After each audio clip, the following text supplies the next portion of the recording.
planificación para la expansión de una comunidad, de manera organizada, teniendo en cuenta a los ciudadanos y sus necesidades, fueron el eje de un proyecto que convocó a diferentes actores sociales de la ciudad de Puerto Madryn a mediados de la década del 90 con un solo fin, el de generar un bienestar común para todos sus habitantes. El Colegio de Arquitectos de la ciudad de Puerto Madryn presentó en la segunda edición de las charlas Sumando Ciudad este proyecto, explicado por algunos de los miembros del comité encargados de su creación.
Nos acompaña Victoriano Salazar, que fue intendente en esa época, fue el impulsor, ¿no? Él vino con la idea de Estados Unidos, si no recuerdo mal, de un encuentro que tuvo en Naciones Unidas, y entonces vino muy impresionado con esta herramienta para la planificación de las ciudades. Y yo recuerdo siempre que él dijo, bueno, yo quiero dejar un legado a mi ciudad y quiero hacer un plan estratégico para Puerto Madryn.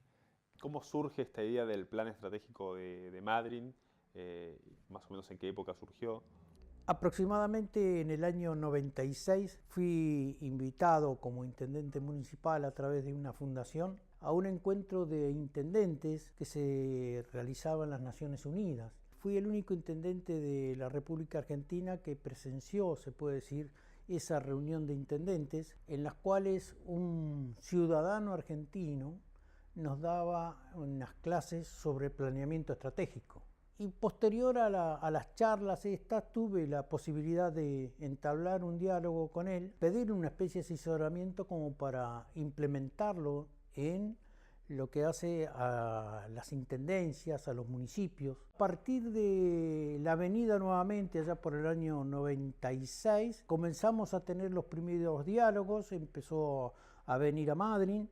Tuve la posibilidad también de tener ayuda para que se pueda cristalizar esta venida de este señor. Y comenzamos conjuntamente con toda la ciudadanía de Madryn, todas las fuerzas vivas, el Estado, la actividad privada, y de esa forma, junto a la sociedad civil también, poder desarrollar el planeamiento estratégico de la ciudad. Me parece importante hacer alguna precisión respecto a qué es un plan estratégico aplicado al urbanismo. Bueno, el planeamiento estratégico es una herramienta que permite el análisis y la gestión para alcanzar un escenario futuro de ciudad. Es decir, es una herramienta para poder analizar y gestionar y llegar, digamos, a un lugar determinado que uno pretende para la ciudad. Ese escenario futuro es alcanzado mediante el cumplimiento de un conjunto de acciones concertadas, definidas en ejes estratégicos de desarrollo. Es decir, una vez que se sabe a dónde se quiere ir, a través de estos ejes estratégicos de desarrollo, digamos que serían el camino para llegar de la situación actual a ese modelo deseado de situación. Bueno, para la definición de estas acciones concertadas se recurre a la participación de los actores sociales de la ciudad. La sociedad civil, digamos todos los organismos que nuclean vecinos, el sector privado, la empresa privada fundamentalmente y el Estado. Bueno, y este último punto, que el plan debe ser cuantitativo, manifiesto y temporal. Esto es lo que diferencia estos planes estratégicos de otro tipo de planes directores, planes maestros, por lo menos en el ámbito del urbanismo. Cuantitativo quiere decir que tiene que ser expresado de manera que pueda ser medible, digamos, ese acercamiento al modelo que se pretende llegar. manifiesto porque tiene que estar escrito, todo el mundo tiene que saber qué es lo que se pretende, ¿no? Y temporal porque tiene que estar pautado en el tiempo, ¿no? ¿Qué va a pasar el año que viene, el otro año, dentro de 5 años, dónde vamos a estar? Este plan me parece que además de tener un método que avalaba todo lo que estaba explicando y proponiendo, tenía una cuestión que además abarcaba no solamente lo arquitectónico, sino varias áreas. Claro. Me parece muy interesante esa parte. Claro, porque digamos acá lo que en definitiva se pretendía es tener un desarrollo para el conjunto de la comunidad, para toda la comunidad de Madrid. Cuando se hablaba de un modelo para Madrid, era un modelo de comunidad, no solo de ciudad en lo físico, digamos, sino un modelo de cómo los madrinenses querían vivir, cómo querían ser reconocidos. Por eso algunas estrategias tenían que ver con la gobernabilidad, por ejemplo. Es decir, cómo se van a tomar o cómo nos gustaría a los madrinenses que se tomen las decisiones sobre la comunidad en el futuro. ¿Cuál fue el rol que desempeñaste en este plan estratégico de Madryn que planteó Victoriano? En primer momento fui uno de los coordinadores de distintos equipos. Es decir, había foros en la comunidad y después había otros foros que eran de temas específicos. Entonces a mí me tocó coordinar un foro que había de la industria, representantes de las universidades, del CEMPAT, otro foro que tenía que ver con los representantes de la pesca. Éramos 8 o 10 personas que en un primer momento nos capacitaron para ser facilitadores en estos foros. Y los foros eran de distintas temáticas, con diversidad de participantes, y la idea era que esto vaya cayendo en cascada, digamos, ¿no? Para que se vaya nutriendo toda la comunidad hasta las bases, que eran los foros que se hacían en las escuelas con los padres de familia. Foros comunitarios se desarrollaron durante todo el año 1997, y yo le decía que era una manera particular que encontramos acá para lograr, digamos, la participación directa del vecino. Y fue básicamente, se hicieron 20 foros con vecinos y se tomó como centro las escuelas. Y se trabajaba sobre dos aspectos. En primer lugar, se le preguntaba a cada vecino cuál entendía que era la necesidad, las 3 necesidades más importantes de su barrio, del lugar donde él vivía, ¿no? Entonces, esas 3 necesidades se anotaban en una pizarra o en un papel, y así cada uno de los 25 vecinos que integraban ese foro expresaba y se anotaba lo que ellos entendían como sus necesidades. Una vez que se terminaban todos de expresar sus necesidades, lo que se le pedía al primero, entonces, que del universo de esas necesidades que estaban anotadas, eligiera 3. Entonces de esa manera se iba jerarquizando, después al segundo, después al tercero. La segunda parte se trabajaba de la misma manera, pero con aspiraciones, cómo le gustaría vivir a futuro, no ya la necesidad inmediata, sino cómo le gustaría que vivieran sus hijos, ser reconocidos a futuro. En 20 foros de vecinos se consiguió una gran cantidad de información de calidad, de primera mano y directa del vecino, sin representación, ¿no es cierto?, sin que haya un representante que interpretara la necesidad del vecino. Después, con el mismo procedimiento, se hicieron foros con entidades intermedias. Esto es entidades deportivas, culturales, en fin, de distintos tipos que había dentro de la ciudad, con lo cual también se tenía ahora información de calidad, pero no del vecino común, sino del vecino que tenía un interés determinado en una temática particular de la comunidad. Después se le sumaron los foros empresariales, digamos. Se invitó a distintos empresarios de la ciudad, digamos, los más relevantes. En este caso, bueno, hubo reuniones, ya se trabajaron más con recomendaciones y sugerencias, también siempre sobre el futuro de la ciudad. El comienzo, cuando se presenta el primer diálogo en los foros que se utilizan para cristalizar esta herramienta, viene una catarata de preguntas y de demandas. Una vez transcurrido ese impasse en el cual los reclamos, por suerte, son también bienvenidos porque son necesidades que tiene la ciudadanía, Entonces, a posteriori hay que empezar a soñar sobre la ciudad, soñar sobre el barrio, soñar sobre la actividad privada que tienen sus emprendimientos, y de esa forma van expandiendo el conocimiento de aquellas cosas que se quisiera tener para la comunidad, para el Estado, para la actividad privada. En consecuencia, esa serie de foros la fuimos desarrollando casi durante 3 años. Cuando hicimos un balance de todas estas reuniones, nos encontramos que aproximadamente unas 500 personas de Madryn estuvieron trabajando durante 3 años, realizando esfuerzos para ver qué Madryn querían. Llegamos en un momento, después de un trabajo importante de muchos meses, llegamos a armar lo que para nosotros fue el cuadernillo de las recomendaciones. Se presentaron en el auditorium de la Sociedad Italiana a toda la comunidad. Es decir que en ese momento, desde padres de familia, los empresarios, la gente de pesca, los científicos, es decir, todas las ramas pudieron ir a presenciar esta presentación de recomendaciones y saber cuáles eran las recomendaciones, y a partir de ahí por qué habíamos llegado a pensar que Madryn debería de plantearse el planeamiento estratégico con las bases, y ahí es donde sale que debería ser una ciudad con diversidad, digamos, entendiendo como bases el turismo, la industria, la pesca, es decir, porque había siempre un planteos de qué queríamos para Madryn. Entonces, para eso pensamos y se eligió esta técnica de planeamiento estratégico para arribar a ese Madryn que queríamos a 20 años.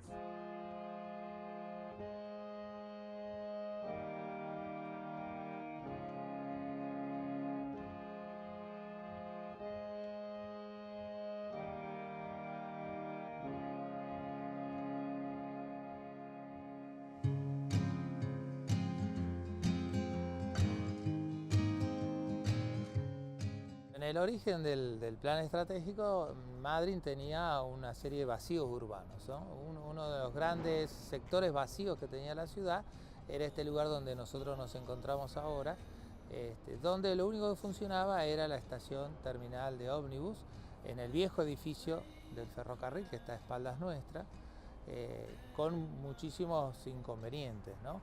Por ese tiempo, para quienes estábamos trabajando en el plan estratégico, la terminal de ómnibus era un elemento muy importante de la nueva ciudad que estábamos pensando, porque no solo iba a recibir a los visitantes de nuestra ciudad, sino también teníamos idea que desde allí se pudieran brindar los servicios turísticos a los diferentes atractivos que hay en la región. Así que se comenzó a pensar en desarmar lo que eran los viejos galpones municipales, el corralón municipal que estaba a espaldas de este edificio, para desarrollar allí la terminal de ómnibus. Así que bueno, se trabajó en mejorar todo este lugar, digamos, mejorarlo, urbanizarlo. De allí es que se comienza pavimentando todo el sector de andenes de lo que era la terminal de ese momento, y se refuncionaliza el edificio histórico, digamos, acomodándolo como para que pueda cubrir las mínimas necesidades de una estación terminal de ómnibus. Mientras tanto, se comienzan las gestiones con provincia para que provincia nos permita desarrollar un proyecto de terminal de ómnibus con las comodidades que debía tener para atender no solo, digamos, al usuario normal y habitual de las terminales de ómnibus, sino también a los visitantes y los turistas, ¿no? De allí es que entonces tenemos este nuevo edificio de terminal de ómnibus que nos acompaña desde el 2000 para acá, ¿no? Y está relacionado de manera directa con este edificio actual, con el acceso también. Claro, que además ofrece la posibilidad de cubrir la necesidad de estacionamiento. Digamos, si bien el estacionamiento de público que tiene el edificio de la terminal no es demasiado generoso, sí tenemos esta plazoleta que ahora está a espaldas nuestras, con idea de cubrir, digamos, los faltantes de estacionamiento. Y también nos parecía importante que el Museo Histórico de la ciudad estuviera vinculado con la terminal de ómnibus. Entonces íbamos a generar digamos, un área, un atractivo dentro de la ciudad para los locales y para los visitantes, donde combinábamos los servicios que ofrece la terminal de ómnibus con lo que nos cuenta el museo histórico de nuestra ciudad, ¿no? El edificio me contabas que era de 1913. El edificio es de 1913, bueno, es un proyecto que desarrolla la Compañía del Ferrocarril. Esta Compañía del Ferrocarril decide hacer una terminal importante en Madryn porque por esos años todavía manejaban ellos la idea de llegar hasta el Pacífico con este tendido ferroviario. La idea, bueno, como verás, algunas en un lenguaje más moderno se intenta recrear algunos de los elementos expresivos que tiene el edificio, por ejemplo el basamento, que allí lo vemos, está de alguna manera reflejado también en el basamento que aparece en el edificio moderno.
Las inversiones públicas, cualquiera que fuera, digamos, redes de energía eléctrica, de agua, obras de pavimento, de cordón cuneta, conjuntos de edificios, digamos, para el desarrollo para la infraestructura cultural. Bueno, todas estas inversiones estaban definidas en cuanto a sus montos, pero también en cuanto a sus tiempos y en cuánto era la inversión cada año, ¿no es cierto? Ahí en el Plan Urbano Integral estaban definiéndose las inversiones año a año para los próximos 5 años, pero como el plan se actualizaba todos los años, automáticamente se iba modificando, entonces se iba ajustando. Esto le daba mucha transparencia, digamos, al uso de los fondos, ¿no? Hoy creo que uno de los reclamos que uno hace a nuestros gobernantes en general es la poca transparencia que tienen el uso de los dineros públicos, es decir, los impuestos que uno paga, bueno, cómo se usa, dónde van a parar. Bueno, ahí estaba reflejado porque, digamos, cada obra, digamos, tenía su monto y tenía establecida la inversión en cada año, o sea que el vecino podía seguir con toda claridad el destino de esos fondos. Pero a su vez también contemplaba la actividad privada, no solamente la actividad pública. Exactamente, claro. Por ejemplo, en el caso de la Estrategia 1, que se pretendía era el desarrollo económico de todas las actividades económicas de la ciudad. Y entonces ahí se establecían los modos en que esos desarrollos tenían que darse y cómo podía colaborar, digamos, una actividad económica con la otra. Y entonces eso se medía, por ejemplo, en cantidades de puestos de trabajo nuevos, horas de capacitación para la gente, nuevos productos que podía desarrollar la ciudad. Había toda una intención proactiva detrás del plan, digamos. El plan no era el plan para mostrarlo y guardarlo, sino el plan era un plan de acción, ¿no? Un plan de decir, bueno, vamos a desarrollar la actividad económica, bueno, ¿cuántos puestos generamos de trabajo? ¿Cuántos nuevos productos salen? ¿Cómo crece la actividad comercial? Vamos a medir el Producto Bruto Interno de la ciudad. Abarcaba. Claro, vamos a capacitar gente, es decir, vamos a ver, digamos, en concreto, en resultados, cómo va desarrollándose la ciudad. De eso se trataba el plan, ¿no?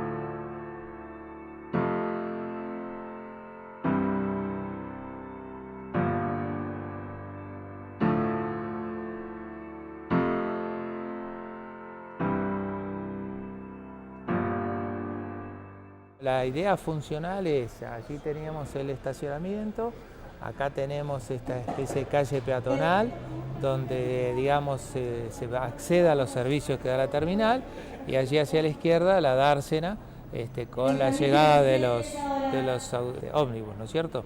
Así que esta idea funcional a nosotros nos parecía interesante y también esta calle peatonal, digamos, en el otro sentido. Take a ride into the wild.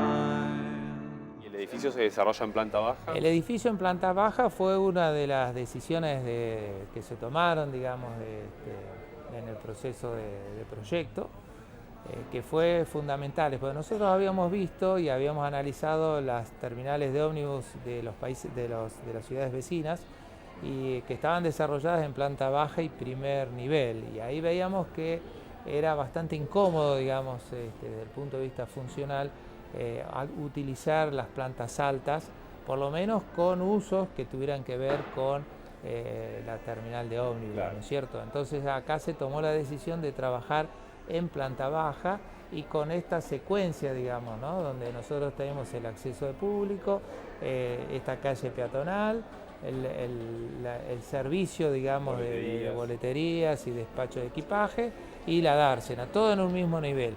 Y en todo caso dejar una planta alta, pero para usos que tuvieran que ver o con las empresas directamente o con otras funciones relacionadas, digamos, con el uso de la terminal, pero que no tuviera que el pasajero tener que acceder a la planta alta para usar el edificio, ¿no? Esto es lo que te comentaba de esta idea que teníamos de un gran playón de maniobras para los ómnibus. Un playón bastante generoso. Playón generoso y tener dársenas sobre el edificio que tuvieran que ver con el uso normal y habitual de la terminal, y dársenas en el sector opuesto, digamos, frente a estas dársenas, con idea de que fueran utilizadas por los servicios turísticos que pudieran partir de esta terminal de ómnibus. Bueno, como verás, digamos, todo el movimiento de ómnibus se produce, digamos, hacia el sector de la calle Pujol, de manera que, digamos, el movimiento, el ingreso y el egreso de los ómnibus no interfiere en el movimiento normal del centro de la ciudad. O sea, los colectivos no tienen que entrar en el microcentro, digamos, de la ciudad, pasan tangencialmente y dejan al pasajero, sí, en las puertas del centro, digamos, ¿no? A 1,5 cuadras, 2 cuadras de la plaza del centro. Bueno, Madryn tuvo diferentes explosiones demográficas y me imagino que eso también habrá implementado un poco la idea suya de tener este plan también estratégico. Efectivamente, por un lado hay una obra interesantísima que es una urbanización que produjo en Madryn, se puede decir desde la década del 70 en adelante, surgiendo en forma explosiva, y que estaba a 3 cuadras de la plaza, que fue la denominada el barrio Loma Blanca, que era de muchas familias carenciadas, aproximadamente unas 2.500 personas viviendo en ese sector de aproximadamente 4 hectáreas, con un riesgo sanitario muy grande, y dado los declives en razón de los sanitarios, con aguas servidas sobre las callejuelas. Y eso me permitió en el segundo periodo, ya en el periodo democrático, implementar a través de esto la erradicación de esa villa y dándole quizás una mayor participación a los vecinos con viviendas mejor organizadas, y esto hizo que en distintos lugares de la ciudad pudiéramos relocalizar las familias que estaban allí insertas.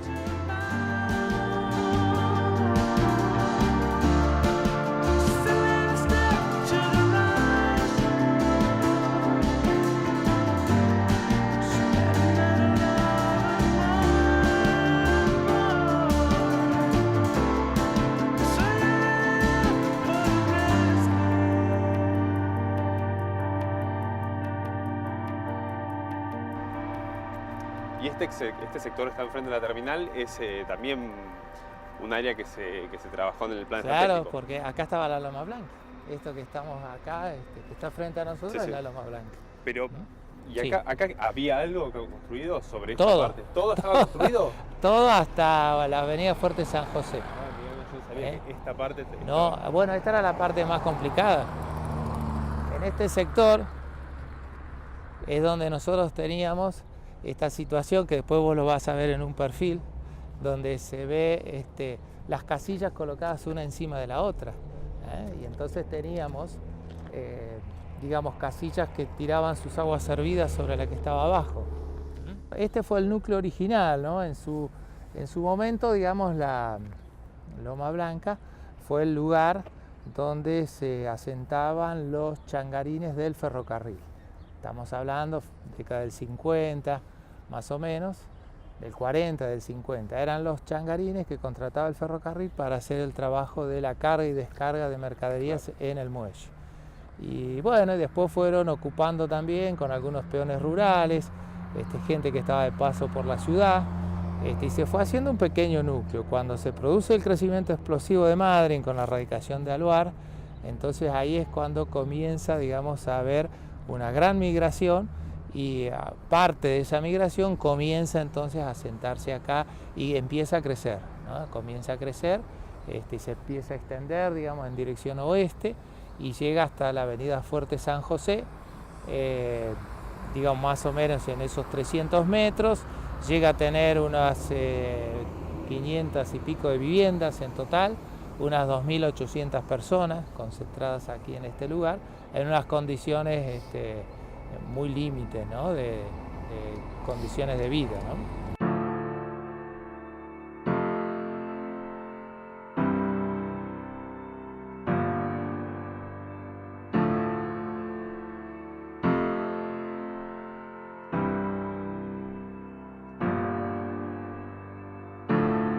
From the start today, are you haunted? Entonces ahí, bueno, también se decide intervenir, ya con una idea de, en principio, digamos, reconocer la gente que vivía acá, quiénes eran, en qué condiciones estaban, si tenían trabajo o no. Entonces desde el municipio se hace un relevamiento muy exhaustivo de la población que vivía aquí. Se trabajó en combinación con algunos agentes sanitarios del hospital, es decir, que digamos, no solo fue un trabajo del municipio, sino también intervinieron otras reparticiones del gobierno provincial, y se hizo un censo muy detallado de cuál era la situación de cada una de las familias, de las personas que viven acá. Se encontraron que, bueno, había algunos comercios adentro, algunos de esos comercios eran de gente que no vivía en el barrio, en otros casos al revés, era gente que vivía acá en el barrio y que tenía comercio fuera del barrio, había gente que tenía alquilada su mejora, digamos, en el lugar y vivía fuera de aquí, fuera del barrio Loma Blanca, y al revés había otros que tenían propiedades fuera del barrio, pero vivían aquí en el barrio y tenían alquilada su vivienda en la ciudad. Bueno, y después había situaciones de todo tipo, ¿no es cierto? Alguna gente desocupada, otra gente con trabajos más o menos estables y otra gente con trabajo eventual. Muchos peones rurales o gente que estaba vinculado, por ejemplo, con el trabajo de la esquila, entonces hacía un uso temporario de alguna mejora que tuviera acá. Bueno, ese era más o menos el panorama que se encontró, y a partir de allí, bueno, se fue tomando la decisión de ir resolviendo puntualmente la situación.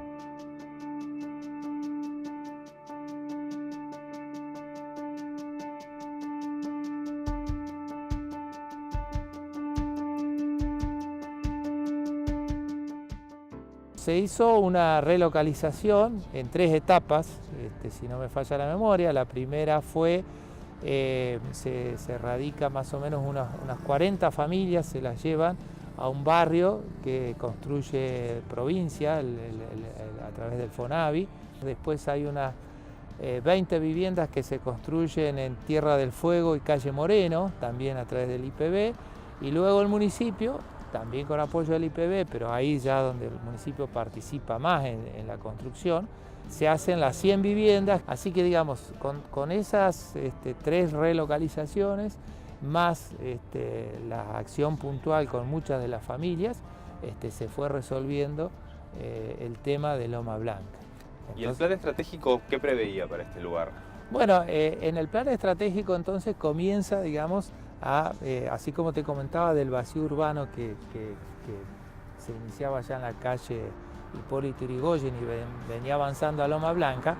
En Loma Blanca no teníamos un vacío urbano, teníamos un problema urbano. Entonces, de alguna manera teníamos que empezar a ver la manera de generar urbanización ahí. O sea, no había urbanización, había marginalidad. en la misma medida que se iba relocalizando la gente, se iba urbanizando la ciudad. Por eso lo que vemos acá a nuestras espaldas son barrios de vivienda, en este caso fueron hechos por cooperativas privadas de vivienda, con asistencia financiera del FONAVI, sobre lo que era Loma Blanca, porque Loma Blanca era este sector que nosotros vemos acá, que es tal vez el sector más complicado, y luego se extendía hacia el oeste, en todo este sector que nosotros hoy vemos urbanizado. El éxito, digamos, de esta gestión fue que hoy esas familias que antes eran marginales, hoy son ciudadanos de Madryn, están incorporados dentro de la ciudad y hoy son ciudadanos de Madryn como cualquiera de nosotros.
¿Cómo cree que ese plan estratégico se podría aplicar hoy en cuanto a las necesidades que hoy tiene la gente? Y en dos etapas. Una, la que ya está realizada y la que ya se puede decir hay obras como para ejecutar. Una de las debilidades que tiene la ciudad es casualmente el tema de las lluvias. Madrid está ubicada justo en la orilla del mar y rodeado por una gran cantidad de pequeñas montañas hasta llegar a la meseta. En consecuencia, sobre Madryn descargan 5 aluviones que vienen por cuencos distintos. Y eso ha hecho que también dentro de ese planeamiento estratégico se viera la posibilidad de hacer aluvionales, de los cuales se ejecutaron 2, en la zona oeste y detrás del Parque Industrial Liviano. Y eso permite primero frenar el agua, se hace la gran laguna, pero tiene una chimenea por el cual va saliendo el agua y permite que los pluviales trabajen acorde a lo que está realizado, porque generalmente los pluviales no están hechos para una demanda de agua, sino para lo que llueve en la localidad. Pero en este caso de la ubicación de Madryn, se produce cada vez que hay unos 40, 50 milímetros en el lapso de una hora, grandes inundaciones, corren las aguas de vereda a vereda, ¿no? En especial en la zona céntrica. Con respecto a la seguridad de la ciudad, se avanzó, pero no se avanzó tanto, por ejemplo, con estas obras que tienen que ver con las posibles inundaciones, digamos. Nuestros problemas de desagüe, que si bien tenemos el mar, el aluvional que tenemos desde las bardas es muy importante y creo que eso todavía no está terminado. Toda esta enorme cuenca que vemos acá tiene una gran cantidad de hectáreas, más de 1000 hectáreas, vuelcan sus aguas a este sector. Entonces, si no estuviera construido este cierre aluvional para contener toda esta agua pasa por la ciudad. En Madryn, digamos, Madryn al estar en la parte más baja de una cuenca muy gigante que tiene como 4 o 5 veces más que toda la superficie de la ciudad, cuando llueve pasa mucho más agua de lo que en realidad cae, ¿no es cierto? Entonces, para poder controlar el agua de estos aluviones, se han construido un sistema de cierres aluvionales. Nosotros acá estamos en la cuenca 2, este es el cierre 2 de la cuenca 2, porque este cierre necesita 2 de estos terraplenes. El agua que viene de toda esta enorme cuenca se queda frenada acá por este terraplén y lo supera el terraplén a través de la chimenea, que es un conducto, digamos, que pasa por debajo y permite, digamos, el paso en un caudal regulado de agua. O sea que nunca lo traspasa por Nunca arriba. lo traspasa. Para casos extremos, digamos, supongamos que haya una lluvia muy abundante, muy persistente, que supera la capacidad de retención de este cuenco, existe lo que se llama un canal aliviador, es decir, por un sector, en este caso está un poco más adelante, hay un canal que, digamos, un poquito antes de llegar a la altura que tiene el terraplén, permite el paso del agua por un costado. ¿Este terraplén es de piedras, de tierra? No, hay una estructura de hormigón debajo, que, digamos, es la estructura portante, resistente, digamos, de este terraplén. Sobre los costados, de manera de protección, digamos, existen unos terraplenes con pórfido, piedra de pórfido partida, y digamos, debajo de esa estructura de hormigón está conectado ese conducto, digamos, que lleva el agua de la chimenea hacia el sector, digamos, de aguas abajo, digamos, de manera controlada, ¿no? O sea que es un dique. Es un dique de contención, sí. De este lado vemos la salida. Esa es la salida, digamos, del canal que pasa por debajo del terraplén, ¿no es cierto? Eso es lo que nos asegura un paso controlado del agua aluvional. Entonces, lo que hace estos cierres aluvionales es contener el agua y permitir un paso gradual, controlado del agua, para que después ingrese al sistema de pluviales de la ciudad y pueda llegar en forma subterránea hasta el Golfo Nuevo. ¿Y este plan estratégico cuántos cierres tenía previstos? Bueno, la idea era llegar hasta menos la cuenca 6, después el resto estaba previsto dentro del plan estratégico la ejecución de estos cierres aluvionales y algunas obras menores, aguas arriba, para también ir frenando la llegada del agua.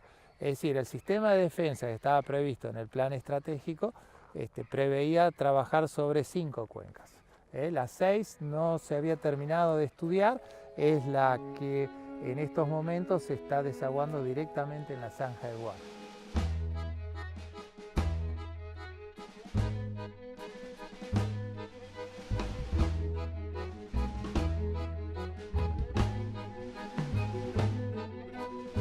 Bueno, esto es lo que se le llamaba la chimenea, ¿no? Es el lugar, digamos, donde accede el agua aluvional que llega a este punto, digamos, a este punto bajo. Entonces accede primero por estas bocas que están aquí abajo y, bueno, en la medida que va subiendo, digamos, en el caso que llegue el agua al nivel extremo, ingresa por la parte superior. A partir de aquí, digamos, el agua ingresa a este conducto que pasa por debajo del cierre aluvional, que es lo que comentábamos, que nos permite tener una salida controlada del agua, ¿no? Este tipo de obras son las que habitualmente no se ven y no son las que afectan en la calidad de vida diaria claro, de pero toda la gente. ¿por qué era importante, digamos, este tipo de obras dentro de este pensamiento del plan estratégico? El plan estratégico es una idea integral de ciudad. Es decir, la ciudad en su conjunto. Entonces la ciudad en su conjunto necesita también, en el caso de Madrid, estas defensas aluvionales que protegen a la ciudad, que permiten que la ciudad sea más segura y que pueda crecer con menos problemas, ¿no es cierto? Ahora, claro, cuando uno comienza a pensar quién es el beneficiario directo de estas obras, bueno, es la comunidad en conjunto. Es decir, no hay una persona en particular, no hay un barrio en particular, sino que hay un pensamiento, hay una forma de ver a la ciudad de manera integral y entonces este tipo de obras apuntan, digamos, a darle al conjunto de la ciudad ese nivel de protección, ¿no?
Y el trabajo se desarrolló, se generó un método. ¿A qué fue llegando ese trabajo una vez que se pudo plasmar en papel? Bueno, una vez plasmado se puede decir, los deseos de cada barrio de la ciudad, la posibilidad de ir encarando la biblioteca de proyectos. La biblioteca de proyectos es costosa y lo importante, el de tener esa biblioteca de proyectos, es para el momento de la búsqueda de la financiación o momentos que salen financiación, porque a veces uno los busca y lamentablemente demora mucho tiempo. Entiendo que, por ejemplo, todo lo que tiene que ver con la seguridad de la ciudad, te estoy hablando de los aluvionales, te estoy hablando de la zanja de guardia, que algunos se han hecho y otros no, y lo esperado es que en el momento que existan recursos como para hacerlos, sepamos qué hacer, porque muchas veces nos sorprenden los recursos o el mundo, digamos, y el mercado internacional, como nos pasó en la época nuestra, que vinieron proyectos de la infancia, por ejemplo, y Madryn fue el primer municipio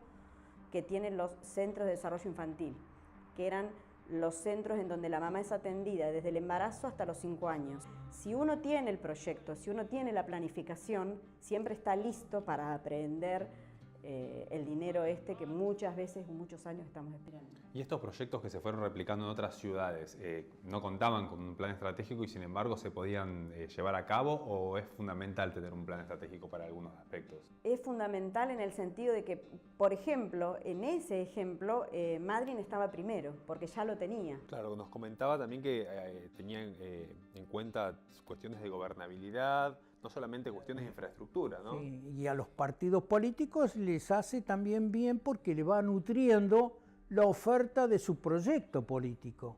O sea que va a entrar a un lugar donde ya se puede decir tiene su biblioteca de proyectos, tiene una continuidad de gobierno, que a veces eso produce escozor, que lo que hizo el otro está mal, o demora lo que hizo el otro para poder tener a lo mejor un mayor protagonismo. Pero creo que hoy por hoy nos debemos más a la ciudadanía que al propio ego. Y este plan que se pensó, se armó a mediados de la década del 90, 20 años después, ¿podría llegar a aplicarse parte de este plan o quizás el método en el que se hizo? El método sí, de hecho, digamos, la planificación estratégica sigue siendo la herramienta más actual, más moderna, digamos, para el desarrollo de las ciudades, ¿no? Si uno recorre Internet, va a encontrar que las ciudades que están reconocidas como las que ofrecen mejor calidad de vida a sus habitantes, todas tienen desarrollos de planes estratégicos, ¿no? y que se siguen haciendo. O sea que el método es completamente actual.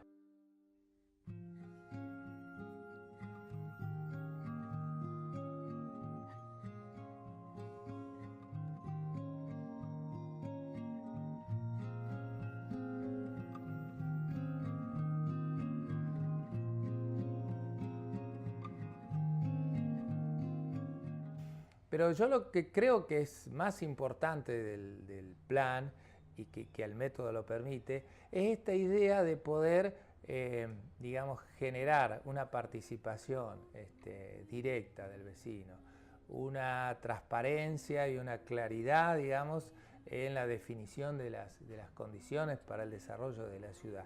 Y sobre todo, digamos, una gran transparencia en cómo se van usando los dineros y cómo el vecino puede ir siguiendo el paso a paso. Claro, el paso a paso, incluso, digamos, con instancias donde el vecino puede empezar a señalar, bueno, acá no estamos cumpliendo el plan, o en el presupuesto que presenta el municipio para el próximo año está faltando esto que está en el plan. Es decir, esa manera, digamos, tan directa, que yo creo que es una de las mayores virtudes del plan, ¿no? Todos los elementos del plan, digamos, surgen de la propia comunidad. Participación vecinal. Surgen de la participación vecinal, surgen de las condiciones topográficas, surgen de las condiciones de clima, surgen de las características de la región, surgen del rol que tiene la ciudad en la región, surgen incluso, te diría, del rol que tiene la ciudad en el país. Nosotros alguna vez manejamos la idea de que, bueno, Madryn podría ser el puerto de exportación de la Argentina, ¿no? Sobre todo pensando que todos los puertos que están situados al norte de Madryn son todos puertos muy complicados para la operatoria portuaria, que necesitan dragados, que que no tienen territorios en tierra suficiente, ¿no? Las condiciones naturales que tiene Madrid lo plantean como que puede ser el mejor puerto, ¿no? Entonces, bueno, todas estas cosas influyen para poder después armar un modelo de ciudad, aprovechando todas esas fortalezas que tiene el lugar y las características de la ciudad, y fundamentalmente lo que pretende el madrinense, digamos, para su ciudad en el futuro.